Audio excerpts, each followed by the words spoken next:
무주택자 여러분들이 평생 딱 한 번 쓸 수 있는 필살기가 있습니다. 바로 생애 최초 대출인데요. 생애 최초 대출은 주택 가격과 소득의 제한 없이 비규제 지역과 규제 지역 모두 최대한 6억까지 대출이 가능하고 실거주 의무가 없어 전세를 끼고 매수할 경우 적은 중잣돈으로 서울 상급지 아파트도 살 수 있는 무주택자를 위한 정말 엄청난 혜택입니다. 그래서 오늘은 무주택자 여러분들이 꼭 알고 계셔야 하는 생애 최초 대출에 대한 설명과 함께 레버리지 효과를 극대화할 수 있는 방법을 알려드릴 예정이니까 꼭 영상 끝까지 함께 시청해 주시기 바랍니다. 정부와 은행에서는 무주택자 여러분들의 주택 구입을 위해 낮은 금리와 함께 대출 한도를 늘려주거나 각종 규제에서 예외로 적용하는 등 굉장히 많은 혜택들을 지원하고 있는데요. 대출의 종류는 크게 정부 기금으로 운영되는 정책자금 대출과 은행 재원으로 운영되는 시중은행 대출 두 가지로 나뉘게 됩니다. 정책자금 대출은 디딤돌, 보금자리론, 신생아 특례 대출이 있으며 시중은행 대출은 서민 실수요자, 생애 최초 대출이 있습니다. 정책자금 대출은 금리가 낮고 DSR을 보지 않는다는 장점이 있는데요. 하지만 신생아 특례 대출 같은 특수한 상품을 제외하면 조건이 까다롭고 소득의 제한이나 집값의 한계가 정해져 있어 대출 한도가 낮다는 단점이 존재합니다. 반면 시중은행 대출은 집값의 한계가 없거나 높고 대출 한도 역시 높다는 장점이 있는데요. 반대로 정책자금 대출에 비해 금리가 높고 DSR을 본다는 단점이 존재합니다. 이번 영상에서는 시중은행에서 취급하는 생애 최초 대출에 대해 알아보도록 하겠습니다. 생애 최초 대출 자격은 어떻게 되나요? 생애 최초 자격은 평생 한 번도 내 집을 가진 적이 없어야 합니다. 즉, 태어나서 지금까지 한 번도 주택을 취득한 구매 이력이 없어야 한다는 말인데요. 여기서 주택에는 분양권이나 입주권도 포함됩니다. 또한 세대주를 포함한 세대원 전원이 현재 무주택인 상태에서 생애 최초로 주택을 구입할 때 생애 최초 자격을 적용받을 수 있습니다. 생애 최초 대출 혜택은 무엇이 있나요? 생애 최초 조건에 해당된다면 주택 가격과 소득에 제한 없이 규제 지역, 비규제 지역 모두 최대한 6억까지 LTV 80% 범위 안에서 대출이 가능합니다. 단 DTI와 DSR 범위 내에서 대출이 실행되기 때문에 LTV 비율이 아무리 높더라도 소득이 많지 않으면 대출 한도는 줄어들게 되어 있습니다. 또한 실거주 의무가 없기 때문에 전세를 끼고 갭 투자를 할 수 있습니다. LTV, DTI, DSR이 뭔가요? LTV 80%는 KB 시세 또는 감정평가 시 그 금액의 80%까지 가능하다는 뜻입니다. 예를 들어 5억인 아파트를 담보로 무주택자가 대출을 실행할 때 5억의 80%인 4억까지 대출이 가능합니다. DTI 60%는 연봉이 5천만 원일 경우 연봉이 60%에 해당하는 금액인 3천만 원까지만 연간 대출 원리금 상환으로 사용할 수 있다는 뜻입니다. 여기서 해당 주택담보대출이 아닌 다른 대출은 이자 상환 금액만 포함됩니다. DSR 40%는 연봉이 5천만 원일 경우 연봉의 40%에 해당하는 금액인 2천만 원까지만 연간 대출 원리금 상환으로 사용할 수 있다는 뜻입니다. 여기서 해당 주택담보대출 외에 다른 모든 대출에 원금 플러스 이자 상환 금액이 포함됩니다. LTV, DTI, DSR에 대한 내용은 지난 영상에서 보다 자세히 다루었으니 좀 더 설명이 필요하신 분들은 지난 영상을 참고해 주시기 바랍니다. 생애 최초 대출은 어떻게 쓰나요?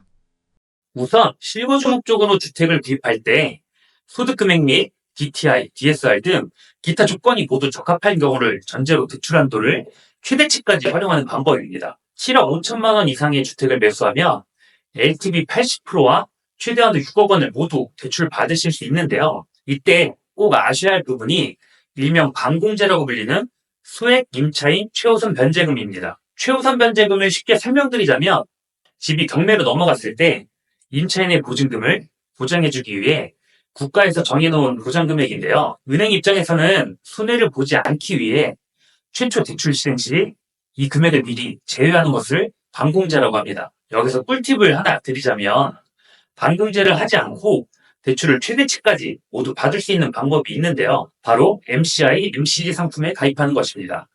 MCI는 서울보증보험에서 반공제 없이 LTV 상한까지 최대로 대출을 받을 수 있게끔 해주는 보험 상품입니다. MCG는 주택금융공사에서 반공제 없이 LTV 상한까지 최대로 대출을 받을 수 있게끔 해주는 보증 상품입니다. 단, 이 상품들이 언제든지 무조건 가입 가능한 것은 아니기 때문에 자금 계획을 세우실 때는 항상 보수적으로 철저하게 알아보셔야 합니다.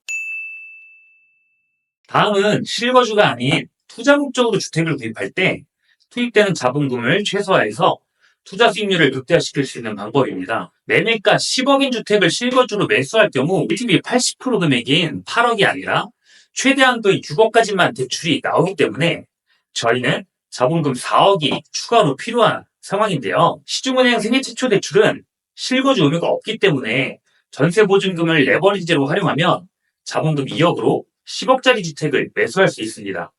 예를 들어 전세보증금 5억의 임차인이 있을 경우 80% 범위인 8억에서 전세보증금 5억을 빼면 3억이 남는데요.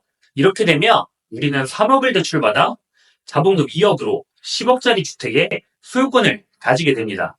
만약 4억 원의 자본금이 있다면 매매가 20억인 주택에 전세보증금 10억의 임차인이 있을 경우 80% 범위인 16억에서 전세보증금 10억을 빼면 6억이 남게 되는데요. 이렇게 되면 우리는 최대한도인 6억을 대출받아 자본금 4억으로 20억짜리 주택의 소유권을 가지게 되는 것입니다. 여러분 혹시 지금 말도 안 된다고 생각하지 않으셨나요? 네, 저도 처음에는 1금융권에서 그것도 후순위로 대출을 해준다는 사실이 믿기지 않았는데요.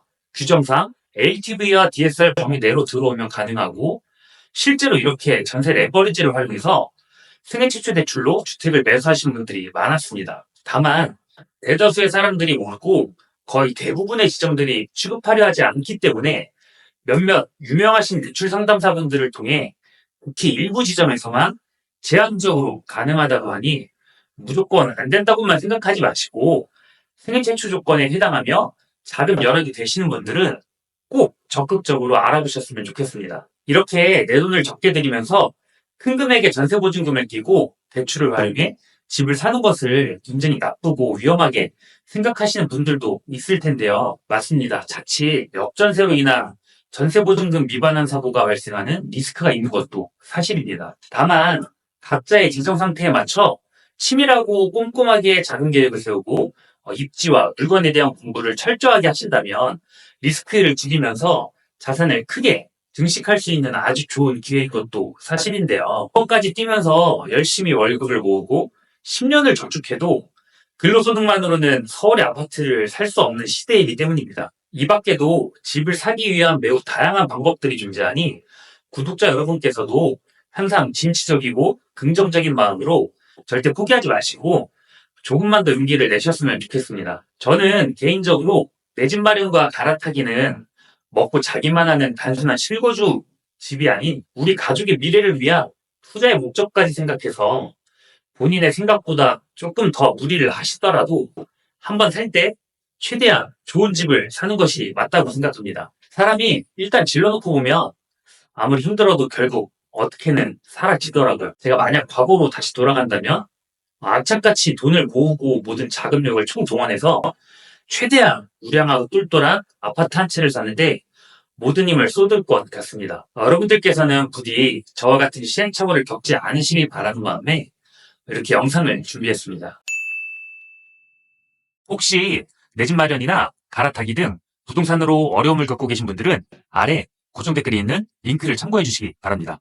오늘 영상이 도움되셨다면 구독과 좋아요 부탁드리며 저는 앞으로도 계속 돈 벌어주는 현실적인 부동산 정보들로 찾아뵙도록 하겠습니다. 여러분의 성공적인 내 집 마련과 갈아타기를 응원하며 오늘 영상 이만 마치겠습니다.